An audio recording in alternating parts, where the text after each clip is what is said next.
Mga kaigsonan, adlaw nga Domingo karong mga orasa, July pisaron July 5, July 5, 2026 mga kaigsonan, di ataron sa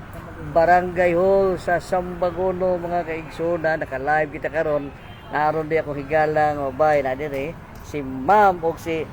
Manoy Ingayo, si Brady o si Putak na sa atbang di makuha, okay lang basta great na to si Putak na sa atbang naglingkod. Mga kaigsoon atong taga anong pagtagad regarding atong pagpamusil kagabi sa may panagius sa sakop sa barangay Mabulo ning Dakbayan sa Sugbo. Usa ka Maxim driver ang gipusil sa gawas samtang nagatod kini sa iyahang asawa o konsumo. Pagpusil paghuman pusil mga kaigsoon, gidagan kini Maxim driver sa sud, giguko din sa mga riding in tandem mga kaigsunan.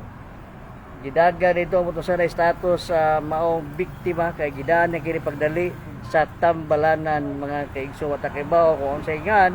sa Maxim driver o unsa na status, asang igo niya, unsa na status kanong mga panahon. Basta kagabi doon ay gipusil nga Maxim driver mga kaigsunan sa riding in tandem mga kaigulan hinaog sa motor kay naghatod og konsumo matud pa sa asawa ang ginahinabi nga kana siya sir mari na dire kami mag-ipon na sir mo ani ra dire maghatod sa konsumo sa among ako og sa akong anak. Mao na nga pagnaog niya niabot ang riding tandem din pusil nakadagan pinisod og dito kini gitiwasan amot na unsa kay status ato ida sa Tambalanan kagabi mga kaigsoon ang atong biktima na puting luya ito iguran na nabuhi ito aning Maxim driver na to puting luya na pusil taon umban na ni dito sa Lapu-Lapu Maxim driver sa gikulata sa dito mo sa kahinungdan natong gikulata sa Lapu-Lapu to nakalambay si Mana Buwan ba to Maxim driver sa to Lapu-Lapu sa to patay bunabunog to wa to mamatay nabunog mga kaigsunan.